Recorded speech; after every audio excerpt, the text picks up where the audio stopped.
주의 피 묻은 손으로 우리를 안수하여 주시고 우리 자녀들을 안수하여 주시고 어린 양의 보혈로 우리 가정의 문지방과 문설주에 발라주시고 죽음의 영, 하나님의 심판의 영이 우리 가정을 넘어가는 영적 유월절을 체험하게 하여 주시고 하나님 이 시대 한국교회를 주께서 긍휼히 여기셔서 영적 유월절을 경험하게 하여 주옵소서. 주의 보혈로 우리를 덮어 주옵소서.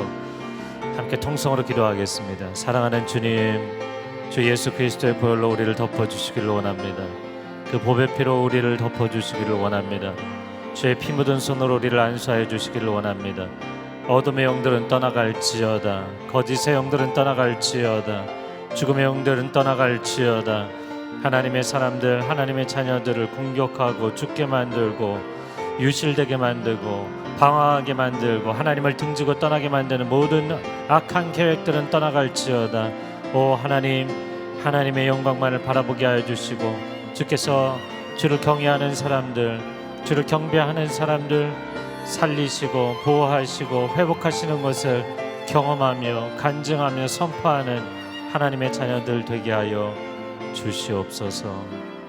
그렇게 행하실 주님을 찬양합니다. 사랑하는 주님, 주 예수 그리스도의 보혈로 우리를 덮으시고 인치시고 보호하실 때 그 어떤 어둠의 세력도 하나님의 사람들을 능히 이길 수 없는 줄로 믿습니다. 최후 승리가 하나님의 백성들에게 선포되어 있고 이 계시록에 약속되어 있고 우리의 삶 가운데 체험될 줄로 믿습니다. 최후 승리를 경험하고 선포하는 우리의 삶이 되고 우리 가정이 되고 또한 한국교회 될 수 있도록 주님 역사하여 주시옵소서. 이 아침에도 우리 가운데 말씀하여 주시고 우리의 영혼의 눈을, 귀를, 마음을 열어 주옵소서. 예수 그리스도의 이름으로 기도합니다. 아멘. 우리 찬양과 예배를 받으시는 주님께 감사와 영광의 박수 올려드리겠습니다. 할렐루야. 오늘 우리에게 주시는 말씀 함께 보겠습니다. 요한계시록 11장 1절에서 14절 말씀입니다. 제가 한 절, 여러분이 한 절 읽겠습니다. 또 그는 내게 지팡이 같은 갈대 하나를 주며 말했습니다. 너는 일어나 하나님의 성전과 제단과 그 안에서 경배하는 사람들을 측량해라. 그러나 성전 바깥들은 내게 버려두고 측량하지 마라. 이는 그것이 이방 사람들에게 주어졌고 그들이 42개월 동안 그 거룩한 도성을 짓밟을 것이기 때문이다.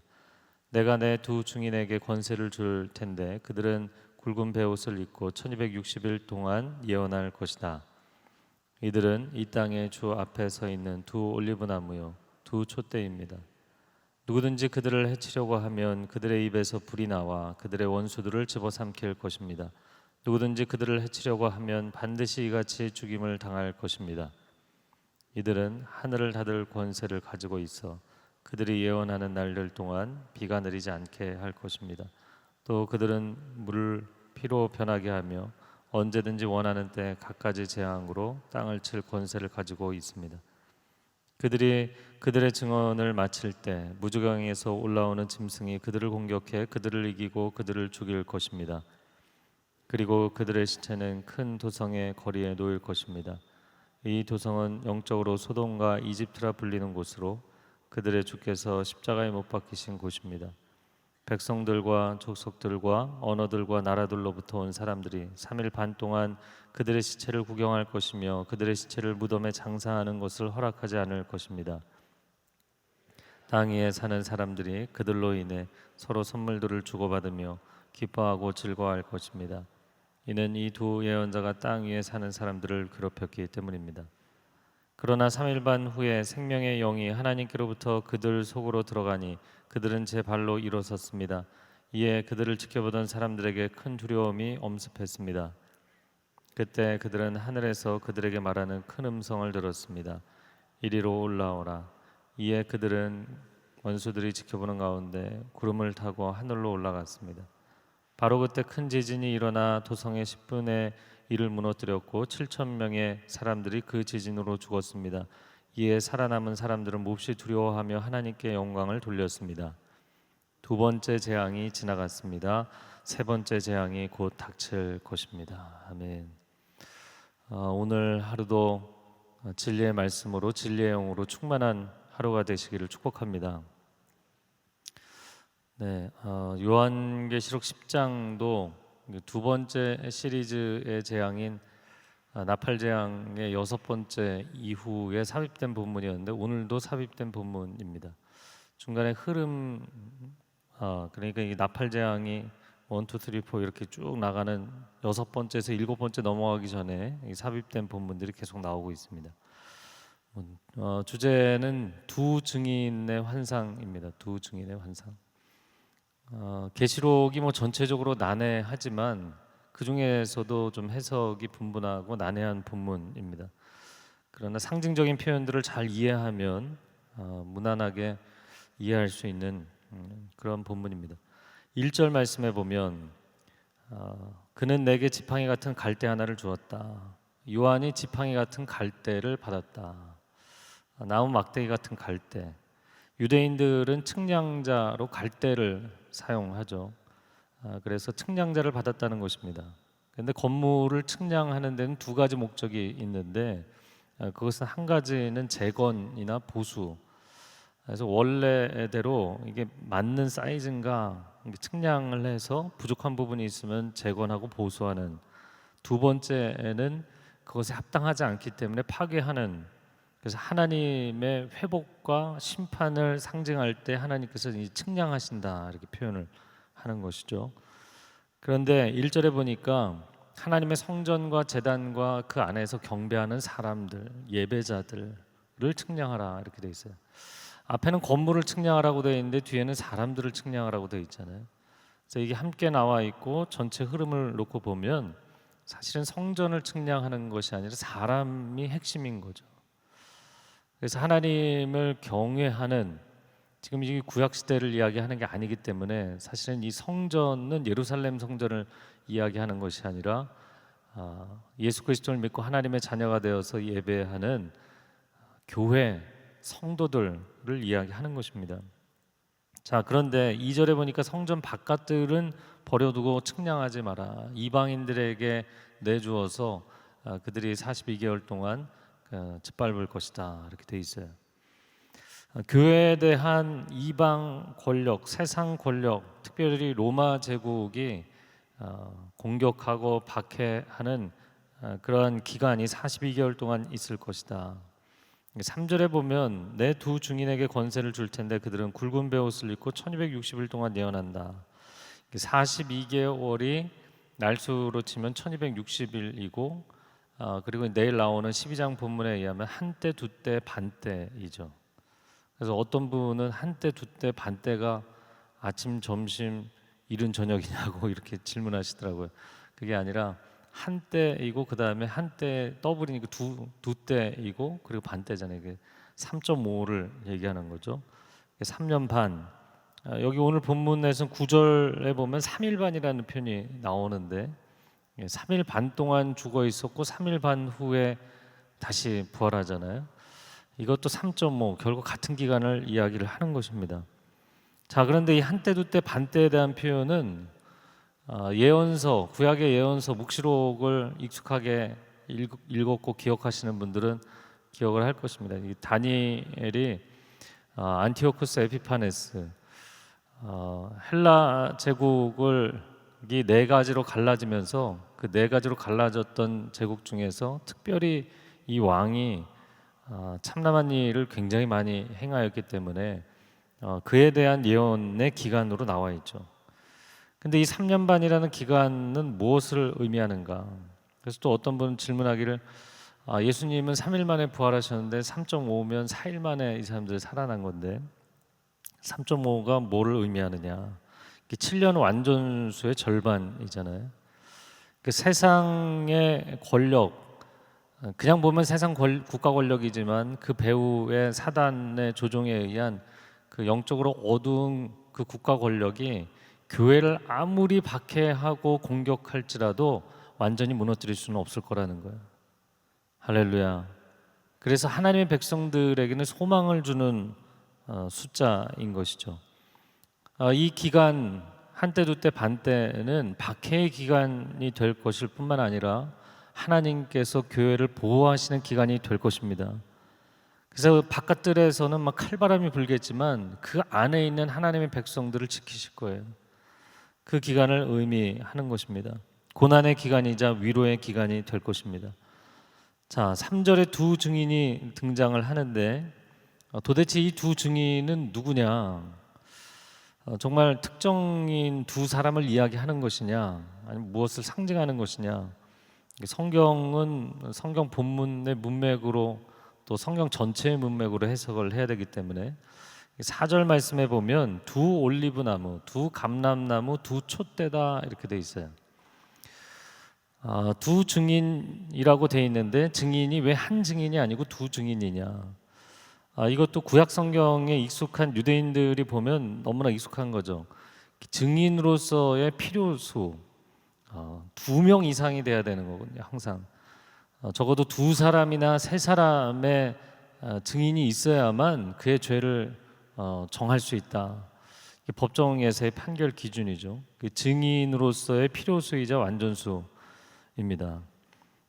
이 증인이 된다는 것은 예수 그리스도의 증인이 되는 것을 의미하는 것이고요. 그리고 두 올리브 나무는 스가랴서 14장에 나온 스가랴서 4장이죠. 4장에 나오는 환상에 보면 사실 거기서는 하나의 금촛대와 두 올리브 나무가 나와요. 근데 여기는 두 개의 촛대와 두 개의 올리브 나무로 나오죠.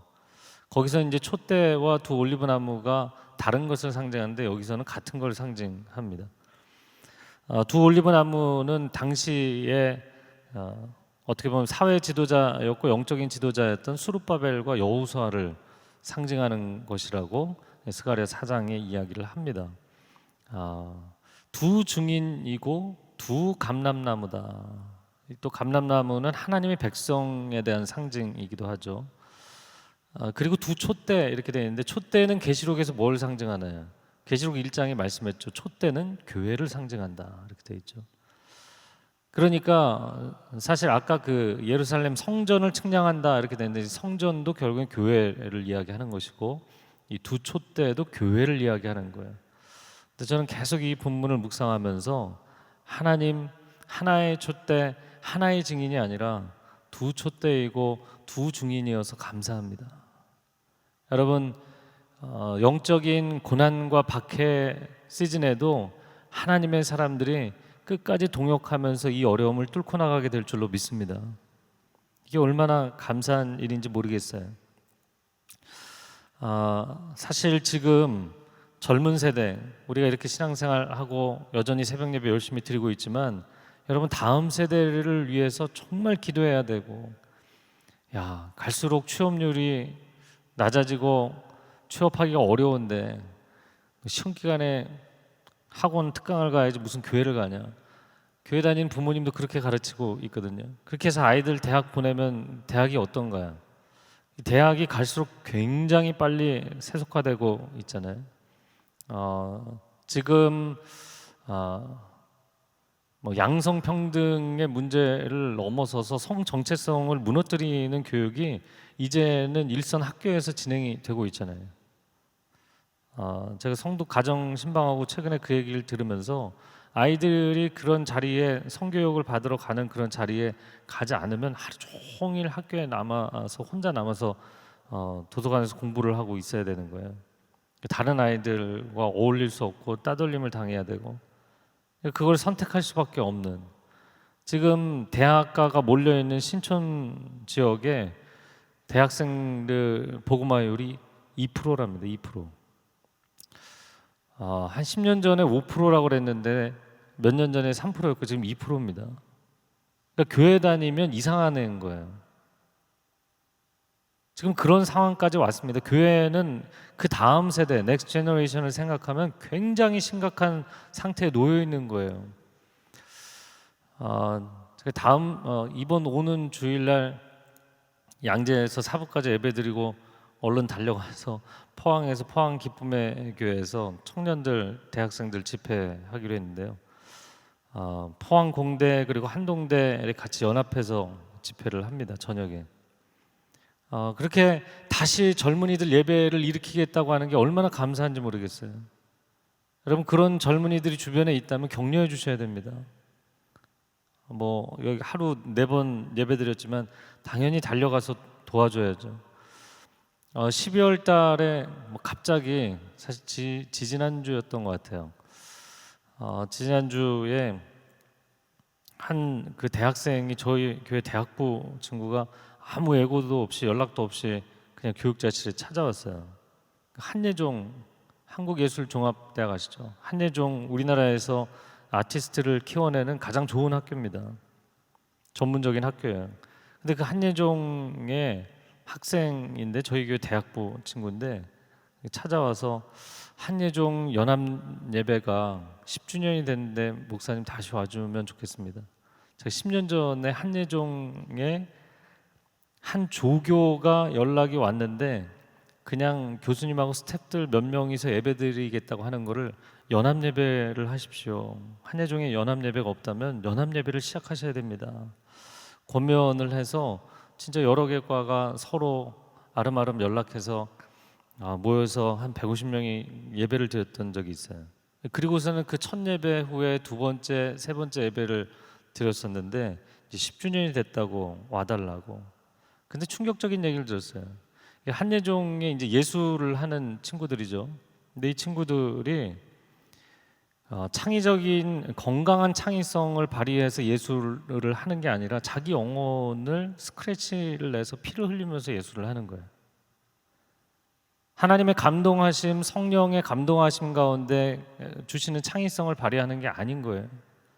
이제 그때 10년 전에 갔을 때도 사람 이렇게 반 잘라서 뒤집어 놓은 포스터 이런 것들이 그냥 학내 즐비예요. 근데 이번에 와서 저한테 우울증에 대해서 설교를 해달래요. 목사님이 예전에 우울증이 있었잖아요. 우울증에 대해 설교해달래요. 그래서 그렇긴 하지만, 근데 교수 2사람이 자살을 했대요. 학생도 아닙니다. 교수가 자살을 한 거예요. 예술을 하면서 이 예술가들이 이 건강한 내면 세계를 가지지 못한 거예요. 근데 예술의 역사가 계속 그렇습니다. 예술가들 중에 정신적으로, 정서적으로 문제가 있고 생활이 도덕적으로 문제가 있고 굉장히 많아요. 여러 가지 중독 패턴에 빠져 있고 그렇게 자기 영혼을 막 피를 흘리면서 예술을 하는 거예요. 그 10년 전에 첫 예배를 약속하고 연합 예배 갈 때도 굉장히 긴장 상태였어요. 왜냐하면 딱 그때 4학년 남학생이 자살을 했어요. 그리고 학내에서 장례식을 진행했거든요. 장례식 한가운데서 예배를 드렸습니다. 그러니까 모여서 150명이 은혜롭게 찬양하는 게 아니라 다 통곡을 하면서 예배를 드렸어요. 여러분, 교회가 오늘날 얼마나 영적으로, 문화적으로 그 문화 배후에 있는 또 어둠의 세력으로 인하여서 얼마나 많은 공격을 당하고 있는지 몰라요. 그러나 하나님께서 2 증인으로 세워주신 줄로 믿습니다. 2 촛대로 세워주신 줄로 믿습니다. 결코 무너지지 않도록 붙잡아 주실 줄로 믿습니다. 5절 말씀에 보면 해치려고 하면 오히려 원수들에게 불이 나와서 그들을 집어삼킬 것이다. 박해가 있을 것이지만 오히려 그들이 해를 당하게 될 것이다. 물론 바로 그 뒷부분에는 또 다른 이야기가 나오지만 그리고 나서 또 다른 이야기가 나오죠. 자, 불이 나와서 그 사람들을, 반대파들을 삼킨다. 그 2번째는 하늘을 닫을 권세를 주셔서 비를 멈추게 한다. 이 2가지도 구약을 잘 아는 사람들은 성경 전체의 문맥상 엘리야를 떠올리게 되어 있는 거거든요. 엘리야를 잡으러 온 군사들에게 불이 나와서 그들을 사르잖아요. 2번씩이나. 그리고 비가 내리지 않도록 하는 일을 했죠. 엘리야가 했던 일입니다. 또 그리고 나서는 물을 피로 변하게 만들고 온갖 재앙을 일으키고, 이건 또 구약적 맥락으로 놓고 보면 모세의 사역이잖아요. 이게 모세와 엘리야. 그래서 어떤 학자는 이 2 증인을 모세와 엘리야라고 해석하기도 해요. 그러나 이것은 분명히 역사적인 문맥에도 그렇고 계시록의 문맥에도 그렇고 그리스도의 교회를 이야기하는 것이거든요. 그럼 그리스도의 교회가 모세의 사역과 엘리야의 사역을 하게 될 것이라는 거예요. 모세와 엘리야는 구약을 대표하죠. 구약을 대표할 뿐만 아니라 당시에는 신약 성경이 기록되어 있지 않는 때잖아요. 그러니까 모세와 엘리야를 대표한다는 것은 이 진리의 말씀을 대표하는 것입니다. 생명의 말씀, 진리의 말씀, 하나님의 말씀을 가지고 있는 교회가 아무리 박해를 당해도 오히려 그들을 이기게 될 것이다. 하나님의 교회에 하나님께서 능력을 부어주셔서 승리하게 할 것이다. 할렐루야. 그런 승리가 있을 것이라는 겁니다.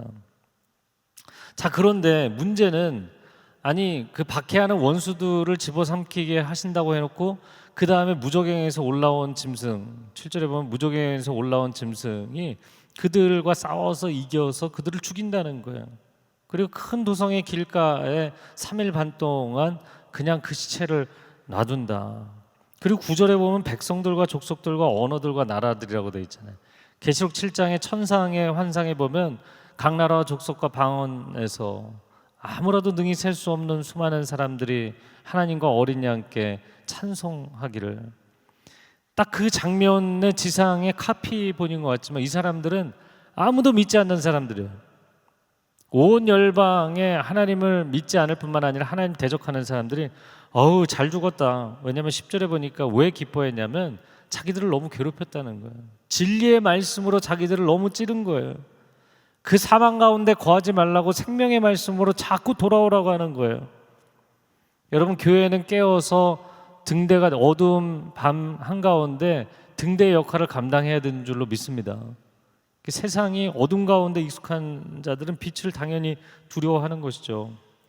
자, 무저갱에서 올라온 짐승은 13장과 17장에도 재등장을 합니다.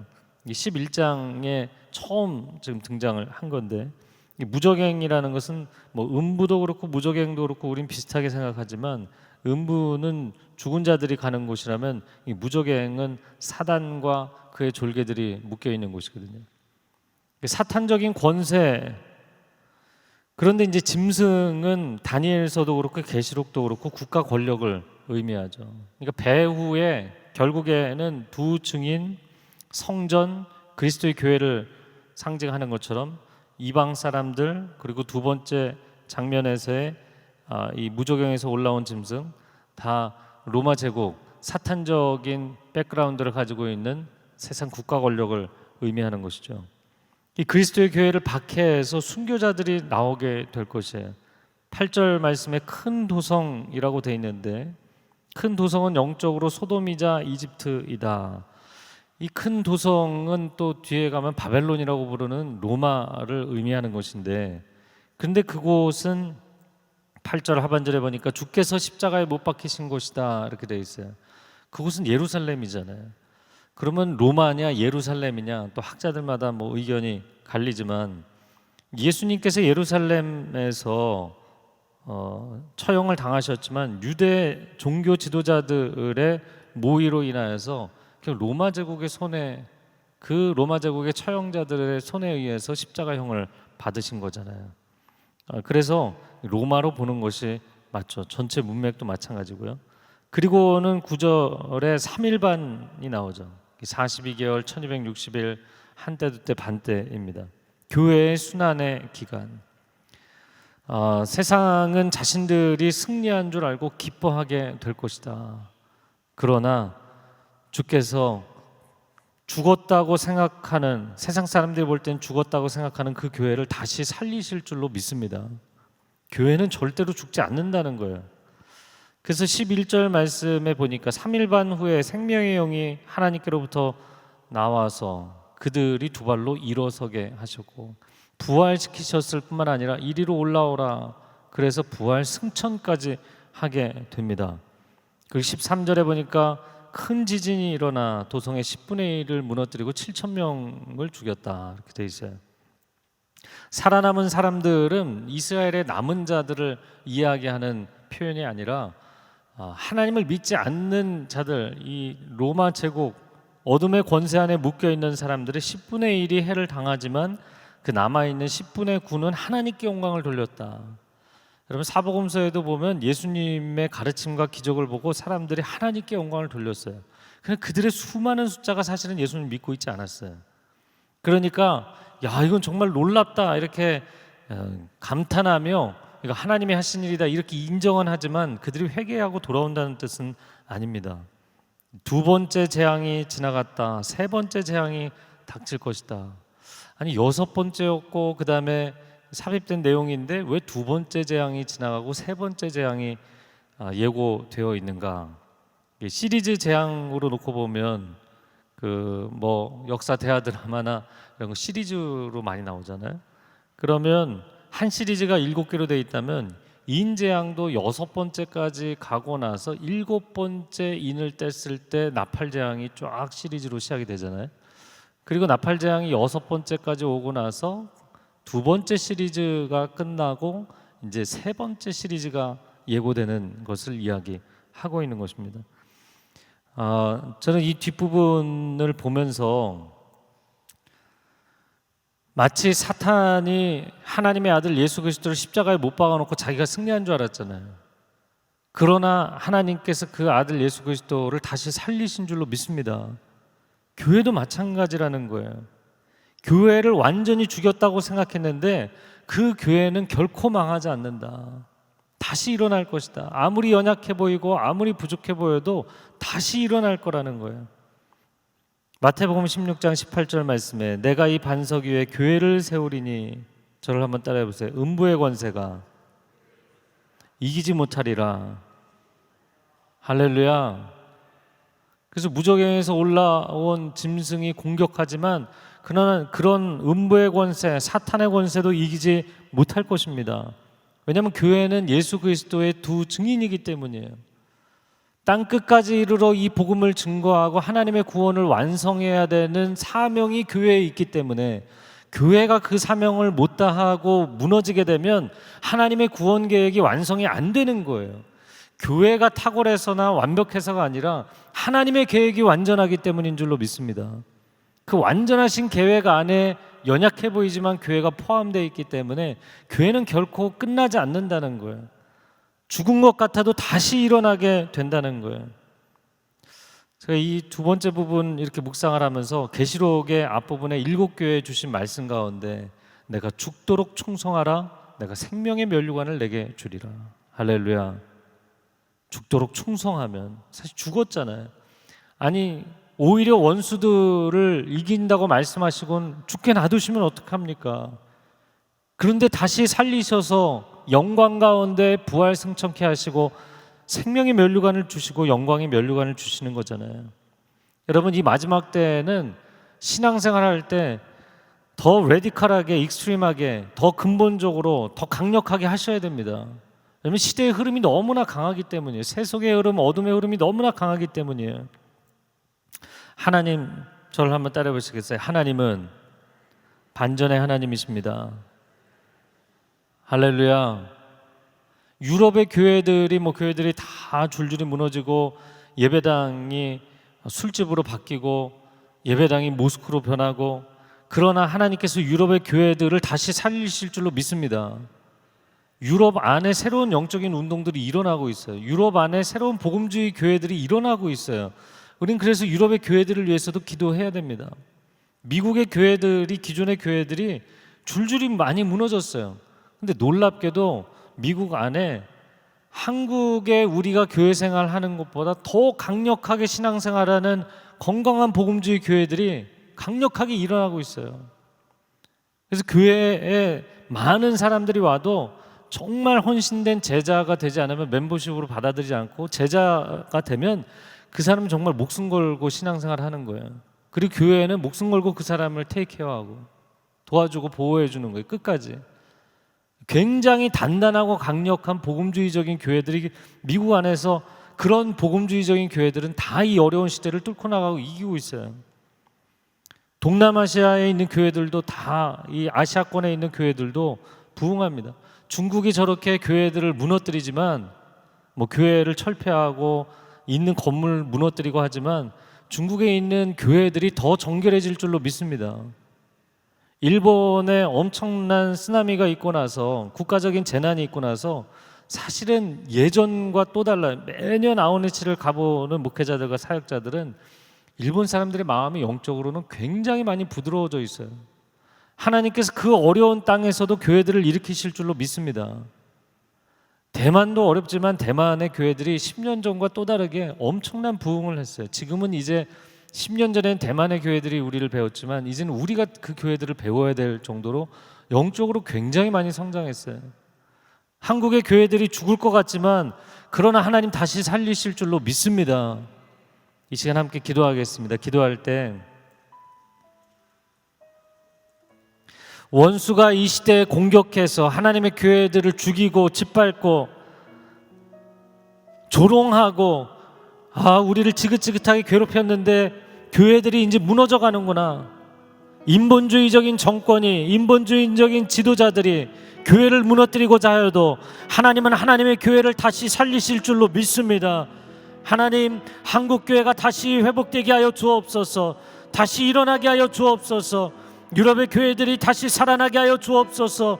영적인 불이 아시아에, 아프리카에, 유럽에, 북미에, 중남미에 일어나게 하여 주시옵소서. 두 손을 들고 주여 삼창을 기도하겠습니다. 주여, 주여, 주여. 오 성령 하나님 역사하여 주시옵소서. 성령 하나님 역사하여 주시옵소서. 불을 내려 주시옵소서. 성령의 불을 내려 주시옵소서. 복음의 불이 붙게 하여 주시옵소서. 진리의 말씀이 진리의 불꽃으로 타오르게 하여 주시옵소서. 거짓의 모든 영들은 떠나갈지어다. 악한 영들은 떠나갈지어다. 사망 권세도 떠나갈지어다. 음부의 권세가 이기지 못할 영광스러운 하나님의 교회를 회복하여 주시옵소서. 유럽의 교회들이 다 죽은 것 같지만 주님, 복음적인 교회들을 통하여서 하나님 목숨을 건 증인들을 통하여서 교회를 회복하실 것입니다. 미국의 교회들이 세속주의로 물질 만능으로 무너져가는 것 같지만 복음적인 교회들, 성령 충만한 교회들을 두 증인을 통하여서 다시 살리실 것입니다. 아시아권에 있는 교회들, 무슬림으로 인하여서, 힌두교로 인하여, 불교로 인하여 무너지고 공산권으로 인하여서 무너지는 것 같을지라도 주께서 다시 살리실 것입니다. 주께서 성령의 불을 붙이실 것입니다. 주님 세일을 행하여 주시옵소서. 주님 세일을 행하여 주시옵소서. 오 아버지 역사하여 주옵소서. 한 번 더 기도하겠습니다. 기도할 때 우리 자녀 세대를 위해, 젊은 세대를 위해서 기도하시기 바랍니다.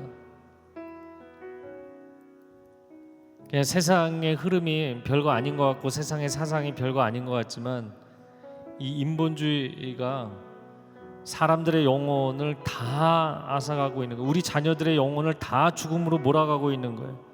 인본주의가 말은 멋있죠. 사람을 존중하는 것이잖아요. 그러나 인본주의의 가장 핵심은 신을 부정하는 거예요. 하나님 필요 없다. 우리 인간끼리 인간의 존엄함을 지키겠다 이야기하는 거예요. 그 인본주의에 따르지 않으면, 신본주의로 가는 사람은 2%의 그 학생들은 손가락질 당하고 외면당하고 그렇게 수업 시간에 발표하고 이야기하고 페이퍼 쓰면 다 낙제 점수인 거예요. 여러분, 미국이 기독교 국가로 시작했음에도 불구하고 청교도들의 헌신으로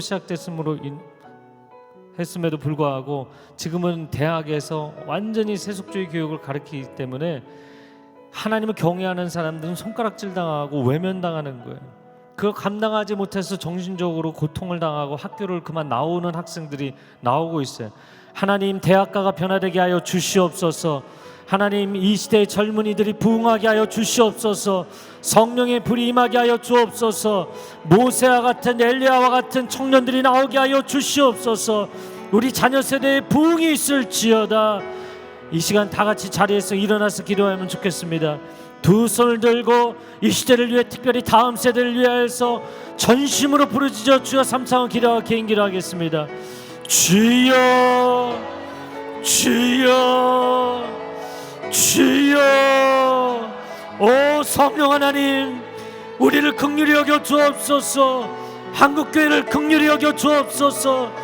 우리 세대가 우리 다음 세대를 위해서 하나님 많은 것을 축복하였지만, 많은 것을 물려주었지만 신앙을 물려주지 아니하였습니다. 하나님을 경외하는 마음을 물려주지 않았습니다. 목숨 걸고 신앙생활하는 것을 물려주지 않았습니다. 우리의 죄악과 우리의 거짓됨을 주여 회개하며 나아갑니다. 물질이 아니라, 풍요로움이 아니라 하나님 신앙 고백을 우리 자녀 세대에게 물려주며 하나님 젊은 세대가 다시 회복되게 하여 주시옵소서. 대학가가 회복되게 하여 주옵소서. 캠퍼스의 복음의 역사가 다시 일어나게 하여 주옵소서. 주여 은혜를 베풀어 주시옵소서. 성령 하나님 역사옵소서. 성령 하나님 역사하여 주시옵소서. 성령 하나님 세일을 행하여 주시옵소서. 아버지, 교회가 깨어 일어나기를 원합니다. 교회가 이 시대에 깨어 일어나기를 원합니다. 아버지여, 깨어 일어나기를 원합니다. 젊은 세대, 자녀 세대를 포기하지 않게 하여 주옵소서. 하나님을 경외하는 예배자들이 일어날지어다. 모세가 일어나고 엘리야가 일어나고 다니엘이 일어나고 사도 바울이 일어나게 하여 주옵소서. 주여 역사하여 주시옵소서. 이를 위해 중보하게 하여 주시고 이를 위해 헌신하게 하여 주시고 새로운 세대가 일어나게 하여 주옵소서.